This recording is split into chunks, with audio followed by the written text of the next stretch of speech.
Hello, and welcome to the Mirrored Muse podcast, a sanctuary for the soul and a spark for the revolutionary spirit, where our truth is reflected, our radiance remembered, and our spirit set free. I'm your host, Whitney Amber, and together we'll journey into the depths of what it means to awaken, embody, and expand as the muse of our own life. Through soulful storytelling, raw reflections, guided practices, and revolutionary conversations, this podcast is here to truly meet you in your own becoming. So, let's take a deep breath, soften our edges. It's time to step into the mirror. This is your invitation to rise.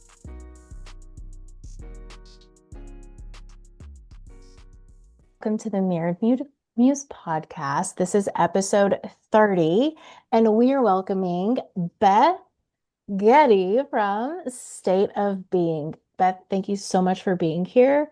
I cannot thank you enough.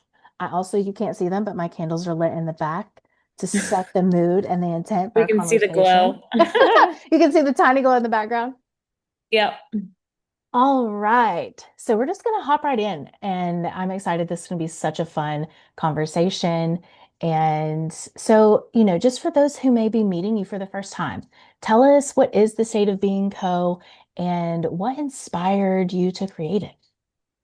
So State of Being is a candle company. That's how we started. But now we are definitely a scent-based company. We've got many products, not just candles. And what we're doing is we are taking the power that scent has to help us to basically trigger memories. And so we are leveraging that into helping you have more positive thoughts throughout your day. So the actual ritual of lighting the candle, of spraying the spray and interacting with that scent, you're going to say one of the affirmations that comes on the candle or the spray. And then after just a few days, you are going to, like, that will create a memory. Scent's going to trigger memories for you. And so now the scent itself is actually going to help to trigger those positive thoughts without you having to do anything. So if you are trying to feel more fearless or more enough or more worthy or radiant, you can use any of our products to help you start to feel that way.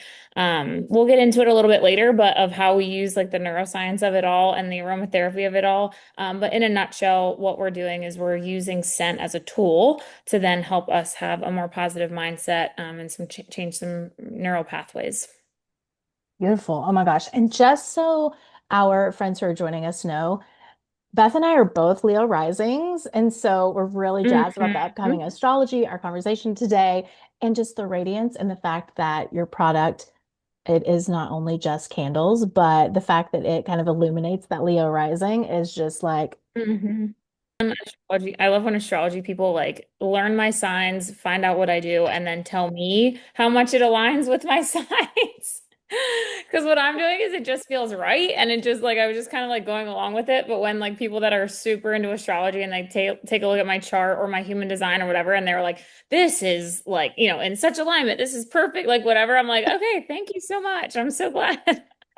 like we're totally gearing up for this Jupiter moving into Leo, and then later we have the node shifting into Leo, so bring it on. Yeah, whatever you say, girlfriend. Yes. Also, the two candles I have are Fearless and Abundance. I will say the room spray sample that you sent, 10 out of 10. And which Which I had which room spray sample did I send you? it's the Abundance. Okay. Yeah. Oh, it's so good. Mm. Yeah. And Yeah, two, that's one of our most popular. and what's so interesting is I've been doing EFT tapping. What's been Mm. really beautiful is to light the candle or set the intention with the room spray and then hop into the EFT tapping. Oh my Mm. gosh, 10 out Hmm. of I 10. haven't even done that actually. That's a good idea. It's so powerful. It's so powerful. Well, so Beth, can you tell us, so before you were a founder, how would you describe like your relationship with yourself, and like what did that look like as maybe you were receiving the vision or wanting to create the business or the product to now? Has that changed? What has that journey been like? That it has been a journey. Well, what has it been like? A journey. Um, So yeah, I would say like the Beth before the business was a straight A student. I got the name Perfect Bethy in college that like I personally hated. I kind of felt like it was like not that they were making fun of me, but like I'm like, no, I'm definitely not perfect. But it was like I like didn't let people see the not perfect side of me. I was good at my job, I was good in school. It was just like I tell people this a lot of times that like I'm above average in almost everything. Like it's like, and the reason that I'm not below average in anything is because like I didn't try anything that I was below average in. You know, it's like, Uh, oh, okay, like if I like didn't, it's like I didn't take the risks. I didn't. It's like, oh yeah, like someone was like, yeah, like you're pretty good at art, you're really good in math, like you should try architecture as like a major. I was like, yeah, okay, you're right. Not like, hey, do I really want to do that? Do I really like that? But someone was like, yeah, like you're good at these two, and these two things combine it. Like this combines it. Like you should go after it. Yep, you're right. I should. I'm already good at it. Like, and it was just like I kind of like just cruised on this, like I would say, like just following the things that I'm good at, mm, which I do think, I mean, your whole life journey, again, a journey, it like leads you to where you are. So I know that there was like no mistakes along the way, but the Beth that is running this business is finding out almost daily what she's not good at. Okay. Like, it's like I am being reminded constantly where I am far below above average. And it's like, so, but at the end of the day, I do know that this business and what I'm creating is like where I'm supposed to be. And so it's like, I'm finally like, again, like the Beth before the business versus the Beth now, like I finally believe in myself enough to be bad at things. It was like mm, before, like my love language is words of affirmation. Obviously, I created a business that's all about words of affirmation. But the like so it's like I like rode the high of words of affirmation. You know what I mean? It's like I tried something and I like got good at it and I'm like, "Oh yeah, we're just going to keep doing it because we're good at it." Like not yeah. even like do you want to be doing that? Whereas it's like this business like I had the idea for it. I didn't know anything about candles. I didn't know anything about running a business. I didn't, I said like just fast, like I didn't know anything about anything except for the fact that like this was a good idea. Mm, And then I just had to like research and learn and all of that stuff. But the Beth before this business didn't even like candles because she was too busy. She was doing interesting. stuff. Yeah, I was never a candle person at all. Um, and Okay. only during the pandemic did I actually stay home for long enough where I could actually start to burn the candles that I had collected as gifts time and time again. Because I certainly didn't buy myself candles because I couldn't care less. And Mm, so I knew like nothing about candles. I like couldn't create a scent at all. Like just like all these things. So it's like where I'm at right now is such a far cry from where like I thought I would be. Like I have an architecture degree. I was an interior designer. I worked in corporate. Like there are just so many things that like where I'm at right now as a like small business owner that has a retail store where we like like teach people how to make candles here. Like there's it's just like a far cry from where I was and people are like, "How did this come from that?" And I was like, "I have no idea." Never in a million years would I've ever said, like, oh, yeah, I'm going to create a candle company. But what I did always say to myself was, if you could come up with a product idea, you would be rich. That was mm, always a belief that I had. Like, it's like, I feel like any person that I knew that was like super wealthy had an idea for a product. ah, So I was like, oh, I just have to have an idea for a product. And so that was interesting to me because like there's a ton of people that are very wealthy that are like financial people that are, like there are so many people that are wealthy for many different reasons, but for yeah. whatever reason in my brain, that was a thought that I always had. And like, where did that even come from? My parents aren't entrepreneurs. Like, it was just something that was always inside of me. And so I feel like on some level, I was always at this point of like, you should create a product. And when I had an idea for a product and it didn't really exist yet, I was like, oh, this is it. This must be my product. I have to pursue it. So would you say this was kind of like a knowing, like you just knew about Once creating the the idea product? clicked, yeah, once the idea clicked, I was like, oh, I have to. That Ah, Yeah, it like wasn't even an option. So it was like, let me find the resources, let me like do all of that stuff. And I guess if it's okay, I'll just share that story really quick. yeah.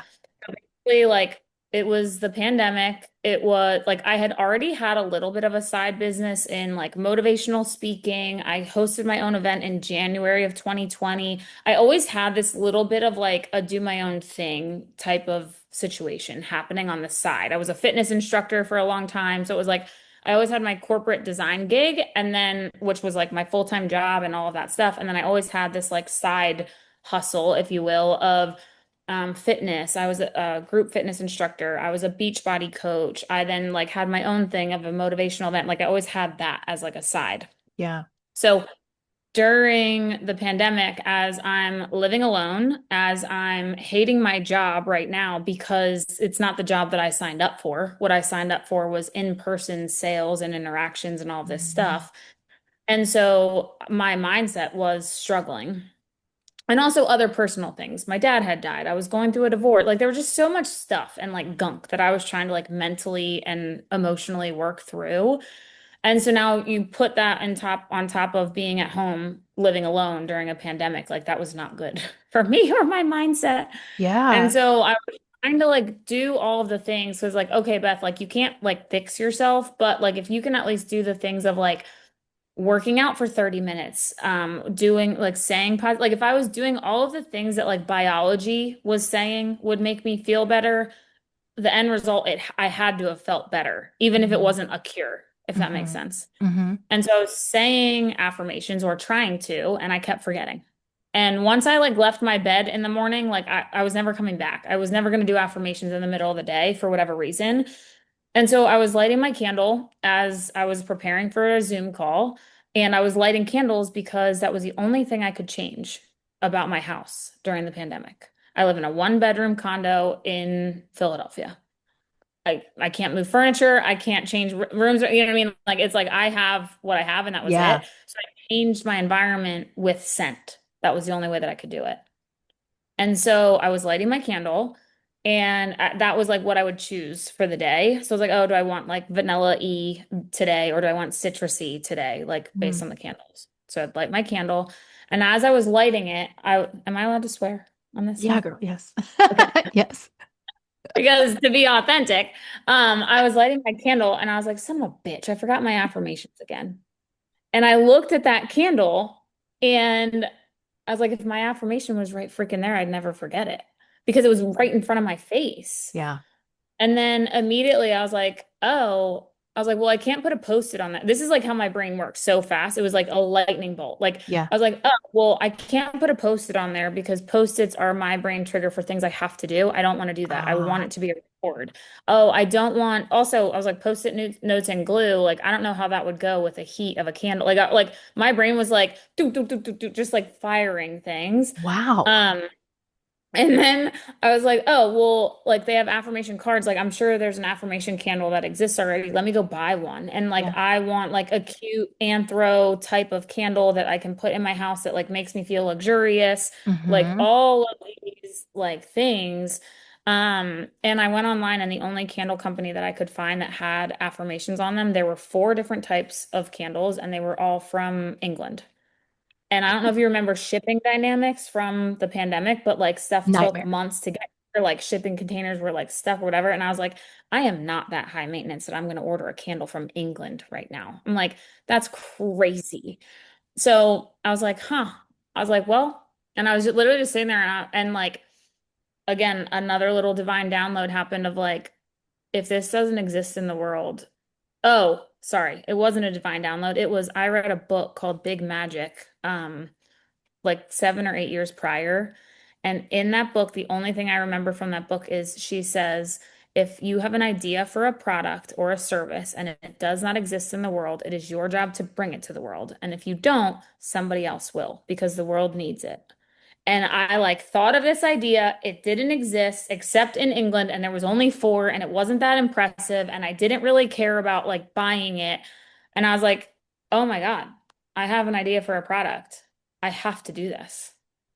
And like from then on, it was basically like I knew a candle guy, like all the pieces just started to fall in. I didn't know anything about candles, but I had a guy that I had met that did have a candle brand. he taught me about candles. Like it's like I have the ability to do design work because I have a design degree. Like it was just like all of these things. It was like everything in my life was like leading up to this point. I know how to sell products because I was in sales. Like everything that I needed from like a 30,000 foot view, I Yeah. had at my fingertips to like I had enough of a knowledge to like get started and like move forward or resources to do that. Yeah. Now, what I quickly found out was like, I don't know anything about running a business, but we're learning. It's fine. And so yeah, so like that was like the story and like the origin of like how this idea came to be and how it started. And so it was like, it was never on my radar. I had like a divine download, and then it was like, oh my God, like it was just like the trajectory of my whole life changed in that like moment, I guess. Because Yeah. then like I just continued to pursue it as like a side gig. And then I manifested a layoff in 2022 so that I could do it full time. And I started it full time in October of 2022 and then opened the store in 2023. Wow. Okay. I have to go back because the fact that you referenced Big Magic is Hmm. crazy. Because that book has been such a catalyst in my life. And I mean, it's been out for years and years. It's not really even Oh yeah, new at all. I read that book in 2012, 2013, Wow. something like Okay. that. Yeah. Maybe Such, 14. Like either way, like it was at least, oh, it was over a decade ago and it was yeah. at least 7 or 8 years prior. And the only nugget that I remember from that entire book is that like one line of a quote. I don't even know if it's right. I don't even No, know if it actually is the quote, but you are correct because I, in fact, was on a fly. I read that book and I had been wrestling with like, because I've always been creative. But the minute I read that if we don't do our one job, which is listen to that prompt and bring the thing into the world that someone else could take. I was like, oh, you want to, I don't get super competitive, but you want to talk about like just a whole different Whitney was like, excuse me, what? I've got to get on this. Like, I got to figure this thing out. So that and I is, have an aunt. This is a total sidebar, but it's like all of this stuff is coming to my life to like shape yeah, it. I have an aunt who thought of the idea for Pampers pull-up diapers.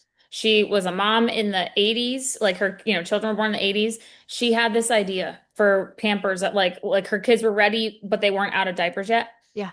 And I will tell you that I have listened to her complain about how she had that idea before it existed too many times. And Mm. legit, when I had this idea and I was like, oh my God, I don't know anything about candles. I don't know this. I don't know that. I was like, if I can never live my life the way that she did, in the fact that like she had this idea and she never did anything with it. And now she's like living in regret because Pampers is a multi-million, billion, whatever it is, business. And I was like, oh my God, I have to do this.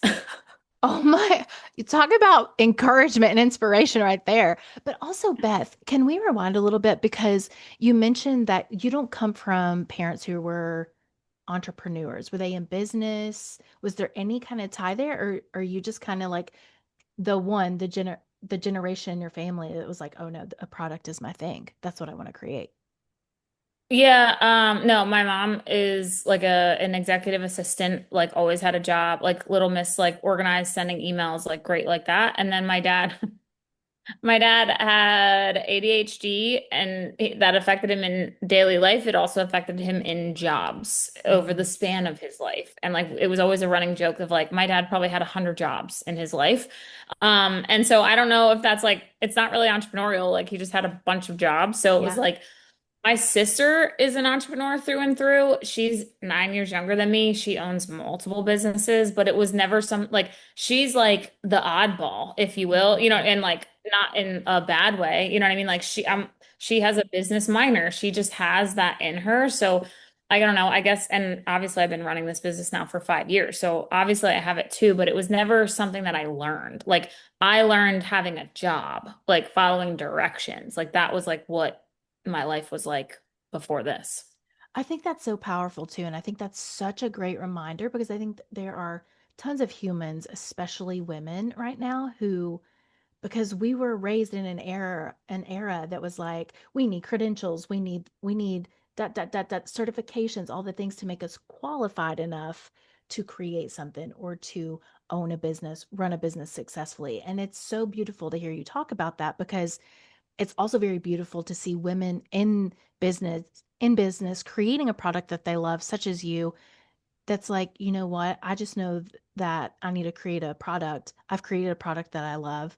Your vision and your product lines are expanding, and I would consider you to be thriving. And I think women need to see more women doing that, you know? Hmm. Yeah.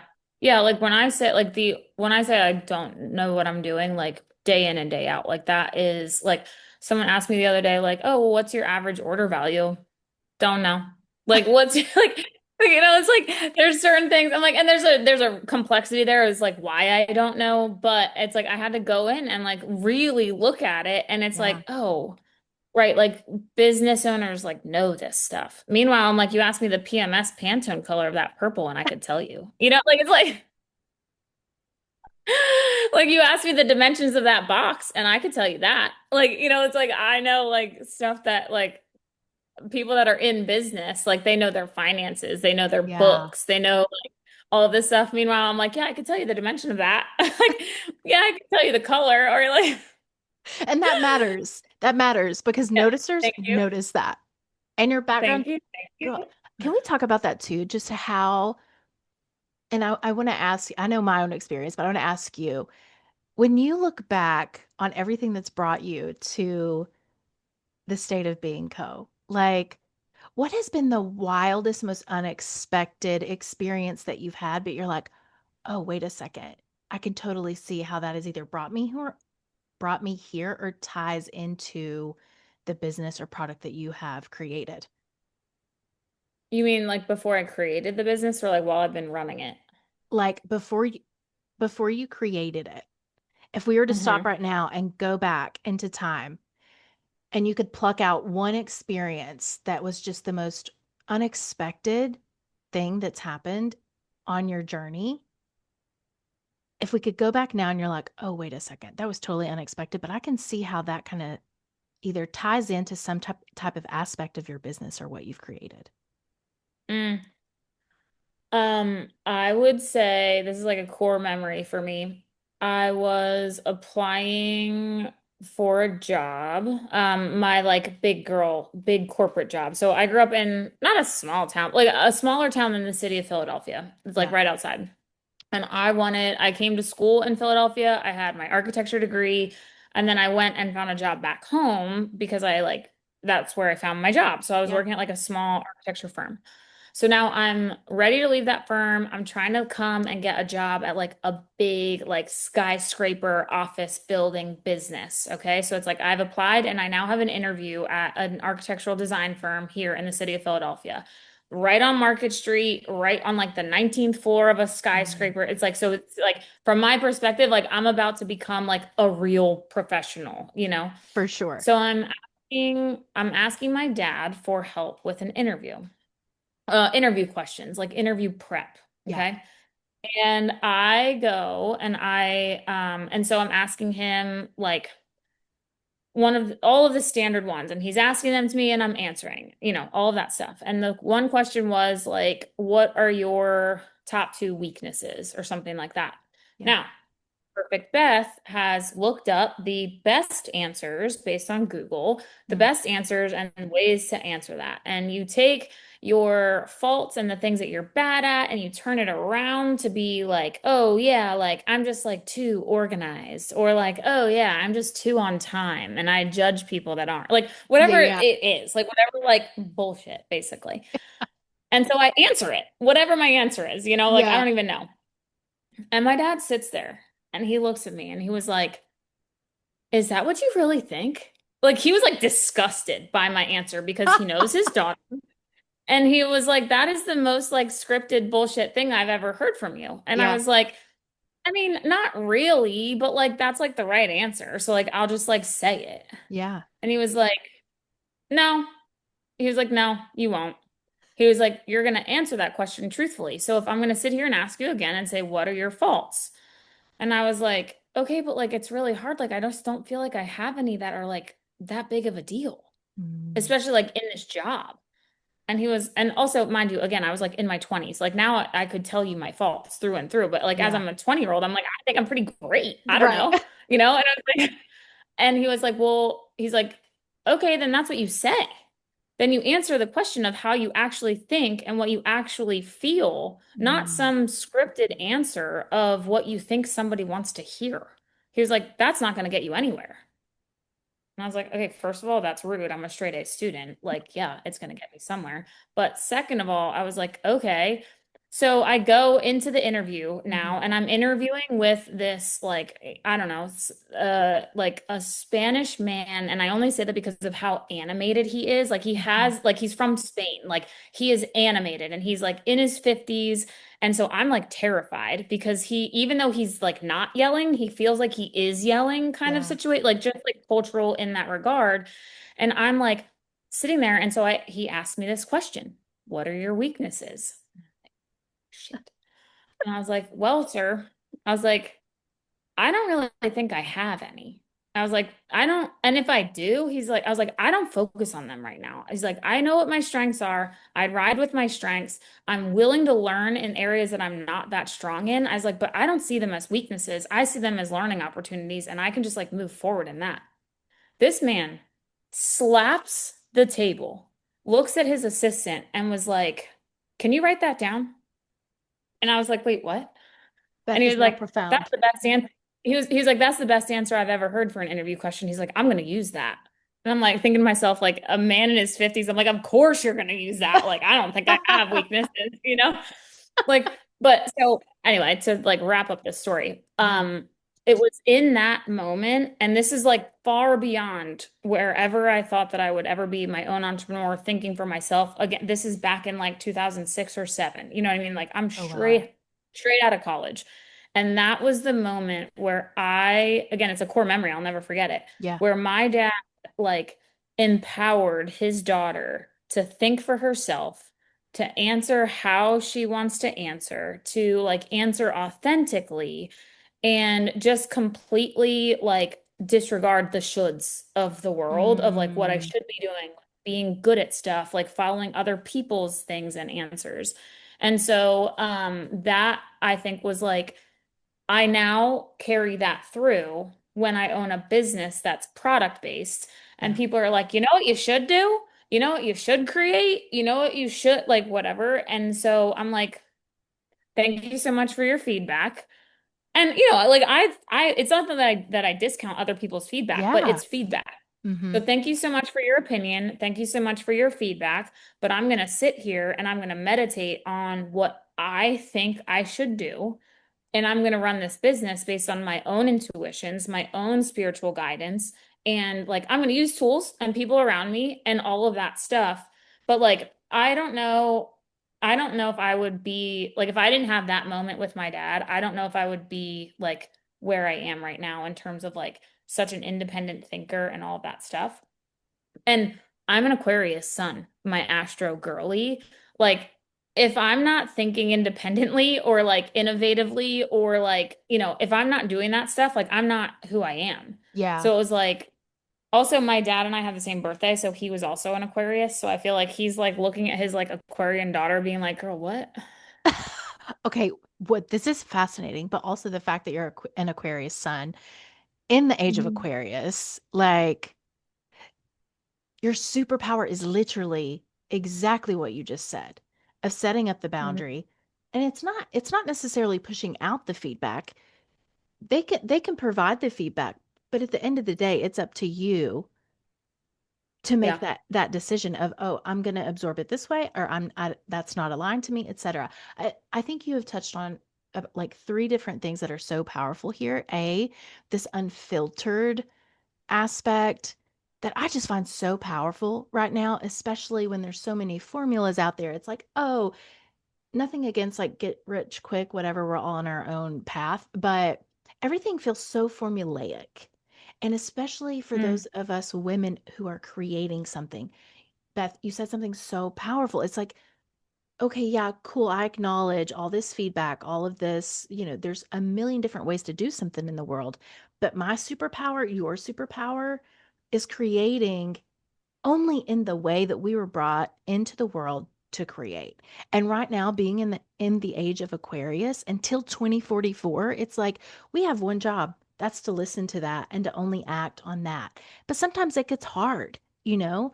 And so the fact that you can tie this back to your father, who in that core memory was like, oh no, hold on a second. You're not going to give the perfect Mhm. answer that Google or now ChatGPT, right, would dish out. It's like, Mhm. no, what does Beth want to Right. say? What does she think, etc.? That is so powerful. Hmm. So, question Yeah. for you: in how you are navigating your business, your products, all of it, and the evolution of both, how do you stay true to Beth? How do you stay centered? What brings you back to you so that you can create in the way that is individually specific? Yeah, so kind of what I mentioned, like I need before I make like major decisions, Yeah. I need to like sit by myself. I need to meditate on things. I like have a process in terms of, like I'm asking God for direction. Like I have like my own little process, but I need Yeah. to be by myself. Mhm. I learned that I am a projector in human design. I learned that I need to wait for the invitation. Like, I learned a lot of things throughout the way of like how I'm designed and how I operate.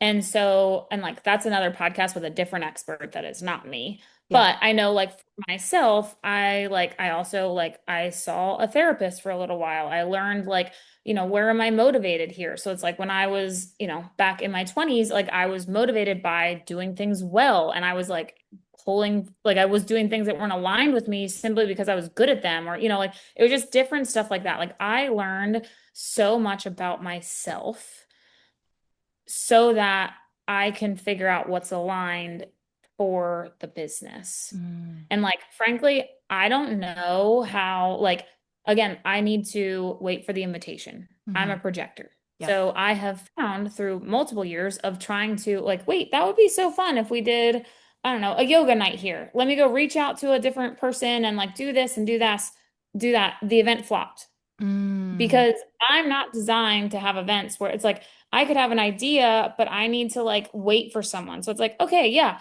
I'm gonna think about like it would be really fun. Oh, sorry, my dog's here. Oh, we love. It would be, I don't hope that wasn't too loud. No. Um, it would be really fun for me to have like a yoga event here. Mm. Okay, well, instead, I'm gonna sit and I'm gonna put it on my like vision board on my list of whatever it is, Yeah. and I'm gonna wait for a yoga person to come to me that says like, "Hey, like I've really been thinking about doing hosting a yoga event. Could I use your store?" Then the answer is yes. It's not Ah, Beth generating and figuring it out, it's like a different way and a different scenario. And that is really hard when you're running a business because you're like, wait, I'm motivated to do all these things. I need to like wait for an invitation. Yes, that's how you're designed to operate. And so, and it's like when I've started to understand that practice and like all yeah. these things, I've been able to see more success coming to me because I'm Mm. acting in alignment with like how I'm supposed to be doing these things. I know that I'm sensitive to other people's thoughts and energy. I'm open in this area. Yeah. So I'm very much like if you were trying to sell me a program because you and I are like exchanging energy, I'm like, yeah, yeah, yeah, yeah. But then I get back and like I'm by myself and I can start to have clarity of like, I don't know. I don't like, I'm not really good at taking video courses versus a one-on-one coaching program where like, it's like I have to really think through my own process and like Mm. be by myself and sort through those things to make those business decisions. And I also am trusting that because this business was put into my hands, Yeah. like this is like my baby, like I'm gonna know best versus other people. And that took years for me to figure out that like I'm sitting here in a business that I don't have a clue what I'm doing. When I Hmm. say that, like, you know what I'm saying? Like Hmm. 5 years in, I feel like I'm starting to have a clue. Yeah. Fine. But years 1 through 3, I legit didn't have a clue. So when I have other people that have successful businesses that are telling me what to do, student Beth comes out and she's like, "Yeah, you're right. We should do that. Okay, let me do all of these things that other people are telling me to do." And it was like over and over again, like they just failed. And I just felt like God was telling me, like, no, no, no, I didn't give them this business because they can't run it. I gave you this business.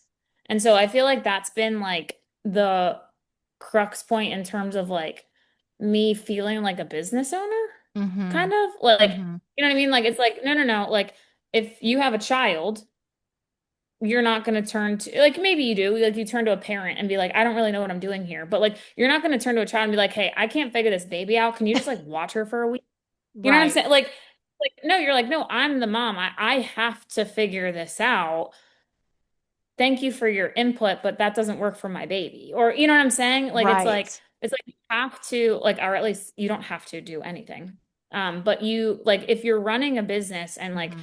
you're feeling like lost in the sauce, A, I think there's a little bit of part like of that that's like totally normal. But Yeah. B, I also think that it's like you just have to get super clear on what do you think you should do, and Mm. then you follow it.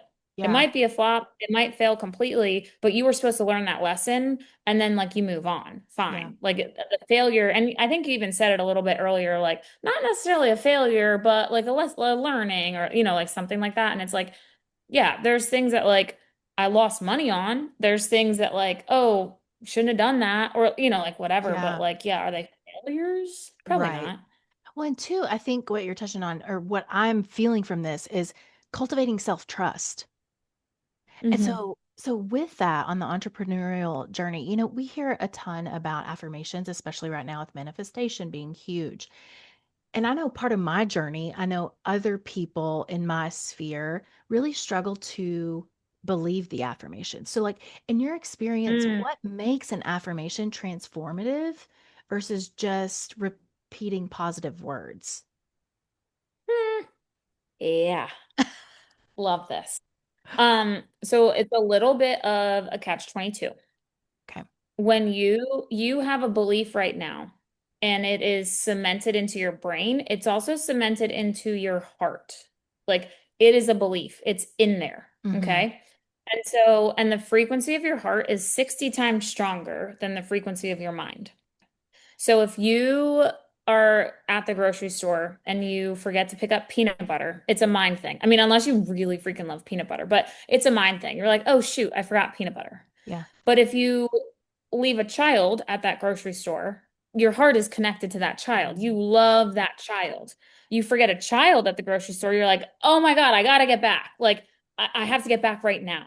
Yeah. Like, your heart is just like when your heart is involved with something, it is just such a stronger feeling and emotion, all of that stuff. When your heart believes something, it takes a lot of work in your mind to try and overpower that feeling. Mm. So, first thing is, you can think I am enough all day long. You can say it over and over and over again. Technically, you will eventually start to believe it. It's going to take you so freaking long to get to that point if your heart's never involved. Ah, It's like I would be willing to bet that it wouldn't even happen. So, to start to actually use affirmations, there you have to find something that like your heart can latch onto. Like that it starts to become an emotional exchange, not yeah. just a. And I think that that is one of the biggest problems for people is that you are trying to think your way out of a feeling, and it's almost impossible. And so now it's a little bit of like, well, if you don't ever say it and you don't ever think it, you won't ever feel it. Like it's not like all of a sudden you're just going to feel like you're enough when you. So it's like you need to do the mental work, but you need to do the mental work in a way that's going to allow your heart to get on board. Oh, that's And if so good. and if you do that, that's the express train version. Like once your heart gets involved, now you're there. Like it's like you have to say enough things for your heart to start to believe it to get to that point, and that's like when things start to really change. So, with saying affirmations, it is this fine line of saying things like I like to use the example of wanting to be a millionaire or having a multi-million dollar business. We're talking to founders here. So, Yeah. you know, a lot of founders are led by income or impact. Like, Hmm. so I want to impact, we'll do impact because I feel like your people will be more aligned with that. I want Hmm. to impact millions of people with my business. I have products, I can ship them all over the country or all over the world. Like, that is something that I want to do. Yeah. When I first started, even right now, I struggle a little bit. But if I said my business is going to impact millions today, do you know what that would do to my heart and my nervous system? What? It would scatter it. Like I was not ready for that. I was terrified of that. Like if I was impacting millions of people today, that would mean my videos went viral. And what if people judge me? That would mean, oh my gosh, how many orders did I process? Do I even have enough candles to fulfill it? Do I have the systems in the background? Like I went into like nervous system shock when I had the thought I am impacting Mm. millions of people. So what I had to do was I had to scale that back Mhm. to find something that my heart could align with. So what my affirmation became was I'm impacting more people today than I did yesterday. And that Mm. was something. Now, when I wake up in the morning, I don't know if that's true, especially when I'm starting my business, because I don't know if I'm going to reach more people today than I did yesterday. Yeah. Yesterday was a Saturday. We were booked. Today's a Sunday, day of rest. I don't know. Like they're just like, there's so many ways that this could have been spun. But in my brain, I was like, yeah, I can believe that I will impact more people today than yesterday. That's Mm. something that I can get behind. Not only can I get behind it logically, that makes my heart feel good. I Mm. want to impact more people than yesterday. So instead of jumping to the end result of I impact millions of people in my business, where my heart and the energy is all scattered and stressed and frantic and scared, what I'm doing now is like, I'm like, oh, my heart's like with me on that one. Like, heck yeah, we're going to support more people today than yesterday. Like, let's go, girl, you Yeah. know? So I share that with people all the time of like, we have an end goal Yeah. impact millions, feeling like you're enough, believing in your own self-worth, loving yourself, whatever Hmm. these things are. But where we are today might not be at a place where we can affirm that it exists, that an I am statement. So there's this like muddy middle ground that I feel like no one really talks about because also like why would you talk about it? It's like, we have an hour-long podcast of it. It's not like a snippet of information, but Right. there's this like muddy little zone in the middle where like your perfect affirmation lives, in my opinion, Yeah. of like something that is not true right now, but you want it to be true. But we're on this scale of something that like it still lights your heart up. You're like, yes, I'm excited about it. And so if you are in a situation where you're running a business, because again, we're talking to founders, Hmm. you're running a business and you just don't feel like you are enough or worthy of this business, we need an affirmation that's going to help you believe that you are. Mm. So, if we're talking about worthy, then which is that purple candle right there, I'm not going to use the affirmation that's on that candle because I don't know if it applies to like business owners, but like if you're trying to talk about your own self-worth, like maybe your affirmation is like, I'm running this business, like this business was gifted to me on purpose. Like Yeah. I have what it takes to run this business. I am worthy of this business. Like those were three affirmations that kind of got us to a point of worthy. Like Hmm. maybe if worthy's the goal, we're just not there yet. And so we need to tell ourselves other things to get us there. That's okay. That's the point of them. That's how they can be used. I have on the enough candle, which we picked. We picked based on like the contrast of color so that you could actually see what was on the candle. But this candle, it says, I am enough. I believe in myself and my ability to succeed. I am Hmm. enough. And like all of the candles have a middle sentence on them because if you don't feel like you're enough right now, simply saying I am enough is not going to work Yeah. because you don't know what that feels like. You don't know what to do with that information. And so your brain is like, I'm like, if I'm not enough, like it's Yeah. like I have a heart that shows that I'm not enough, like I'm not enough. So you can say I am enough all day long, and it's not going to work. But if you have something that it's like, wait, yeah, I do believe in myself. Like, I wouldn't have taken this risk to start this business if I didn't believe in myself. Like, Hmm. I can do this. Or, it's like once you start to get more cognitive information for your brain to kind of like latch on to, now it's like, oh, right, I do believe in myself. Like, I succeeded yesterday because I got a new client, or I like, reached out to someone and I got positive feedback, or like whatever it is. It's like now your brain starts to find the information in the world around you to prove that to be right. It's Mm, called the reticular activating system that's like working to do that. But now it's like, oh yeah, and now you're going to get evidence in the world around you that's going to show you that you are enough. And now your heart's going to be like, oh yeah, I am enough. And now we've just completely transformed. And it didn't take a long time, but it's like, oh, I don't believe I'm enough. But then it's like, oh, but why? And it's like, yeah. once you start to like have these like contrasting thoughts of like, I am enough, and your heart's like, no, we're not, but because. And it's like, so now it's like, oh, that's a story that I told myself for years.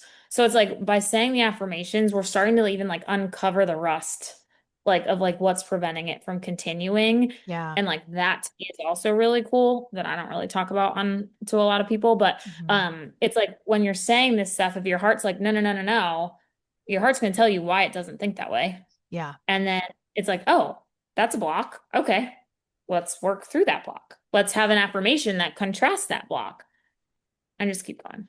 That's so powerful. And, I mean, again, last thing I want to say about manifestation, but I think it's so important because I think there's a lot of us creators, founders out there, in that messy middle. We're in that middle. We're not to the million, multi-million yet, but the vision is burning us from the inside in a beautiful, driven, ambitious way. And so, I'm curious to get your thoughts on this, Beth, of like, what do you think most people misunderstand about manifestation or intention setting or even personal growth on this specific journey? I think that a lot of people think that if you just think something enough, like it'll come, or it's Mm, like, oh, like I'm manifesting that, like, oh, like it's coming to me. Oh, I put that on my vision board. And it's like, if you don't think that you're worthy of that thing, if you don't know what it's going to feel like when you have that thing. So going back to the fact of like, a lot of people are like, oh, I want that handbag. yeah. Well, the fastest way to get that handbag is not to think about it, it's to actually envision yourself having it. Mm, And so it's again, it's like, it's not a brain thing. It's like your brain is like the kickoff. And like, but it's like your brain is like the visionary. It's yeah. like you're using your brain to think about that. But truthfully, from like, okay, you have the vision of Yeah. the business, of whatever. But what you really need to figure out, and we call this embodiment a lot of times, is like, what does it feel like to be in that place of that vision? So what are Mm, you doing? Who are you talking to? Where are you working from? Like, what does the actual like day to day look like to for that vision to come through? mm, And so it's like not just thinking about it or seeing it. It's like your body needs to feel it. The more you feel it, the more your body's like, oh, that's not something new and like stranger danger. That's like, oh, right, I remember that. I can do that. Like, yeah, this is natural. This is like just coming in. yeah. Um, and the other thing is like people forget about like the aligned action that you need to take Yeah. to do to get the thing. And that action doesn't necessarily mean like doing anything. That action might be like the affirmation process, the like self-worth process, like that kind of thing. Yeah. It doesn't necessarily mean actually doing. It might just mean like the work that you have to do to believe that you are worthy of that thing. That's so good. And that leads me to a thought of like, in your experience, was there ever a season or like a specific time where your outer reality, speaking of manifestation, where your outer reality just wasn't matching the inner vision? And how did you stay Uh, connected, especially with using intentions and affirmations like, girl, let's get real about it. Yeah, I mean, my entire 5 year of running this business has been it doesn't look like how I thought it would look like. Like it doesn't align with the vision. Um, In what I way? feel like my what? In what way would you say it's better than you imagined, or it's just not quite there yet? It just feels like I'm in a season of like continually not quite there yet. Uh, And like that I think is my own issue, frankly. mhm. Because and like what I've started doing is actually like writing down the accomplishments that I've had because one of the things, like, I don't know, I was featured in the Philadelphia Business Journal at one point. This was like years ago. Yeah. And like, I just remember I was like, oh my God, that is so cool that I was like featured in there. Yeah. And then literally I was like, oh, but like, I don't know. They just like don't know the full story. Like it was like I immediately Ah, like discounted it because it yep. was like that wasn't an accomplishment that was like on my list. Mm-hmm. And so it's like I forget that like that's still an accomplishment. Mm-hmm. And I think that like again, my biggest thing is like as a founder, it's like you create your own reality, you create your own vision, you create all of this stuff. Mm-hmm. And so the stuff that I'm doing right now of like having a store, having employees, like that kind of thing, it just it was stuff that I when I started my business from a my condo in Philadelphia, I was like, if I could just have a space, it would be so Mm-hmm. cool. Mm-hmm. Like I've been sitting in a store for 3 years and I haven't ever been like yeah, that's an accomplishment because in my brain, I have more goals that I haven't gotten to yet, you know? Yeah. So it's like, I feel like, truthfully, I do feel like what I'm trying to get better at is acknowledging where the outer reality right now is and how much that is like the things that I dreamed of years ago Oh, versus like, it's just where you are and you have a new vision. yeah. Um, and I think that a lot of entrepreneurial women are feeling that same way. And frankly, like this is something that I struggle with. Like, how do I have goals and visions while being content? Because, like, if you're content, do you become complacent and then do you not go after those? Like, this is just something where it's like on my own journey of this, of like trying to figure out this balance of like, sometimes I forget that I'm proud of myself for having a Mm-hmm. store and having employees that work the store. Like Yeah. sometimes I forget that, like, oh no, like you're doing something that's like really cool. Like, Mm-hmm. because in my brain, I don't have a business that affects millions yet, you know? Yeah. And okay, I love this because we're both Leo risings and this matters astrologically. But Ha! I struggle with the same thing because it's like in my mind, I live in the end goal. I'm a long gamer. I live in that end goal. So it's very hard for me to come all the way back. And I just recently went through all of my journals over the last year because the podcast turned a year old. And in my mind, I'm like, oh wait, how did that happen? It doesn't feel like it's not where I wanted it to be in a year. Mm, And when I went back through those journals and I saw all the different things that I had mentioned that had unfolded just in the last year, Beth, I was like, oh my God, so much has unfolded that I have completely dismissed because I live in that end vision and I always feel so far away from that. So I think yeah. that's such a powerful reminder that it is important to celebrate the milestones, even the ones that we didn't plan out.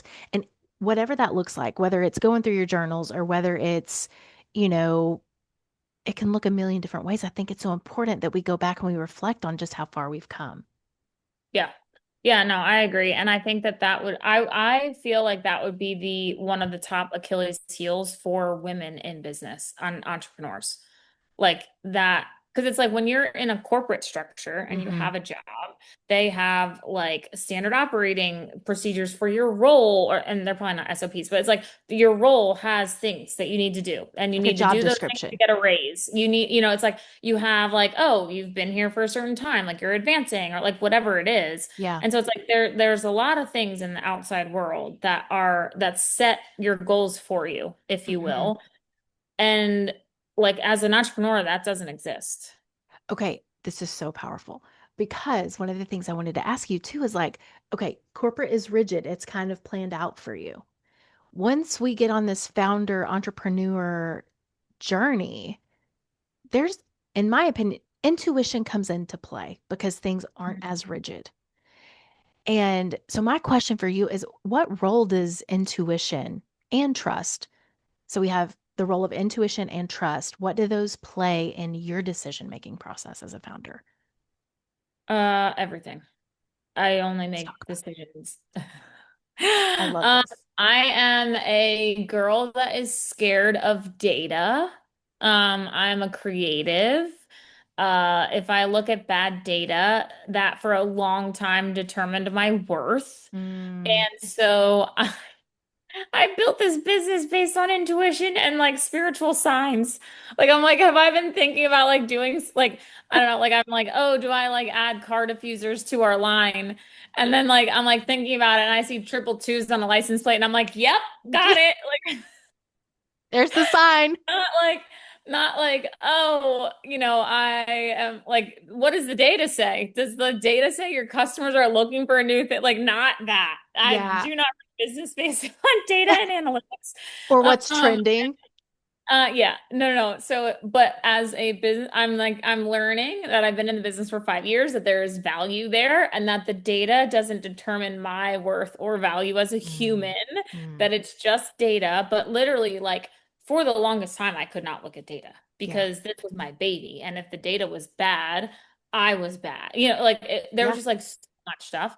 So so when I say that intuition has played an important role on this journey, I mean it because what I found out recently was that people make business decisions based on data and analytics. And I'm like, angel numbers, got it. Like, That's my data. That's numbers. I feel you so hard on that.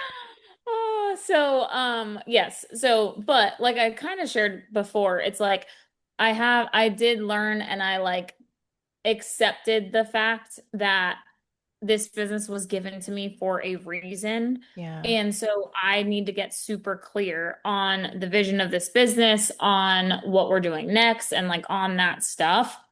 Um, and like what I'm working on now is like, how do I step out of the day-to-day operations and how do I let employees step in? How do I let this business not just like bless me as an owner and customers? Like, how do I let this business bless employees and like other things like that? So it's like, I am trying to figure out that as like a next step in terms of like how do I follow my intuition while also like how do I use data and other things to fuel my intuition? Like Yeah. how do I do that? But yeah, truthfully, I don't know. Like me being a business owner for all these years has really allowed me to like get super clear on my own intuition and all of that stuff. Because like I like would go do things where I'm like, I thought my intuition told me to do that. And then I was like, nope, I think that that was masked by this person's Oh. like opinion of it, or, like just like things like that. Hmm. So like there's been a lot of times where I like thought I was listening to my intuition and I was dead wrong. Or I wasn't wrong and it was like I needed to do that to like learn something through Yeah. that process, like fine. But yeah, I would say that like I couldn't run this business without my intuition or like spiritual guidance. Mm, that's so good. And two, I do I bring it back to affirmations because they're a huge part of my life too. But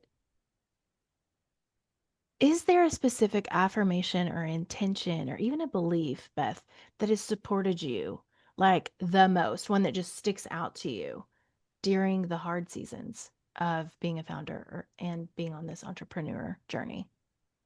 Yeah, I it's not one that I've ever put on a candle. And which is like so funny, because I'm nervous about putting it on a candle. Okay. Um, I I needed to say for a long time, I am safe and I'm secure. Ooh. And because living Mm-hmm. alone, so I was married and in a partnership for 15 years. Mm-hmm. Um, so this entrepreneurial journey happened when I was also like a single female, which I very much think, and I've heard a lot of like biblical stuff about this, that like God isolates you when you are meant to create something, because most of the time, if you're not isolated, you're focusing on others because you're so like such an empath, such a like healer, all these things. So it's like I was isolated. And so it was like I was afraid because I was by myself, living Mm-hmm. alone, like navigating life as an independent woman, Yeah. and then all forced to, not because I wanted to. You know what I'm saying? Right. Like that was also something that like I was forced into this situation. I was never saying like I want to be an independent woman. I'm like, no, I want to be a partner. Yeah. Like, Yeah. give me that. But so having like that isolation and then having this business where I didn't know what the frick I was doing. So Yeah. like I was constantly terrified. And I didn't know that. Like I wasn't like walking around my life like scared, but Yeah. underlying, I was like, I'm in a new life situation. I don't know what I'm doing in terms of a career anymore. Like it's like I just felt so unsettled. Like I Hmm. was like walking on like not solid ground. And so there were so many days, I also like didn't know this at the time, but there were so many days where I woke up and wrote in my journal. I actually have them, I created them here because of this practice, Okay. but I would write, I am, and I would like pick a word. And it was safe or secure. We're like Monday, Tuesday, Wednesday, Thursday, like it was like safe or secure for days. Yeah. And I was like, oh, I like need that. And I realized it was like I was just so afraid of what I was living in. Even though, like, if you were like, oh, so what are you scared of today? I'd be like, nothing. I'm fine. There was like that underlying fear that I needed. And then I also would say I am agile because Mm, then like the other thing that I realized I needed was I was scared because I didn't think that I could react quickly to things. And mm, so I realized I'm like, oh, I need that one now because now I'm like, oh, anything that's thrown at me, I have reacted to and solved it and whatever. So it was like this fear of like, oh my gosh, like I'm feeling so unsettled, like I don't feel safe or secure because things are coming at me very different and they're changing and whatever. And so it was like I needed to deal with that issue first yeah. and like remind myself that I was safe and secure. And once I did that, then I was like, okay, and now that you know that you are safe, now you can go ahead and actually claim the fact that you are agile because you have reacted to all of these things. You can change your like decisions on a dime and quickly and like whatever else. Yeah. Um, and so those three, none of them are on a candle because they're Interesting. like, Okay. so I know, it's crazy. Say that those three affirmations, like, were just mine. Nobody else got them. You know what I mean? Like, that was like my own journaling. And then the cool thing was, I went on a vacation with somebody and like, like, plans got changed. We had to move, like, do all this different stuff. And the person I was traveling with, they were like, I love traveling with you. You're just like so agile. You just like do whatever you have to do. And I was like, girl, do you know that that has been my affirmation for like the last 10 months? And she's like, no.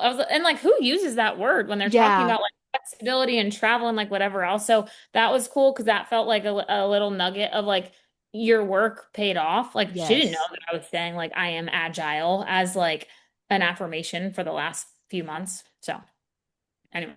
Wow. Okay. Mhm. Well, and they're not on candles. So, but you know what? I really love that you have kept those for yourself. And thank you for sharing those with us. Because honestly, when you say safe and secure, and I'm thinking about Virgo ruling our second house too, and there's also an aspect, I think, and we don't have to get into this, but I do think women who have navigated divorce, there is a level of resilience that is just it cannot be copy and pasted. It just can't. And I'm not one who is like who celebrates divorce. I don't think anyone wants to go through that. It can be very, very difficult and tough. However, the woman or human that comes out on the other side of that, I find that journey to be very similar, empowering to and for the entrepreneurial journey. Yeah. No, I think so. I mean, it's like you have to like redefine who you are. You have to like discover what you are outside of a relationship. I think there are definitely like parallels of that um that situation of like in a relationship versus in a business, for sure. Yeah. And just like recreating those foundations for self instead of having to think about someone else, which I think for women is a new thing generationally. Yeah. Like, Yeah.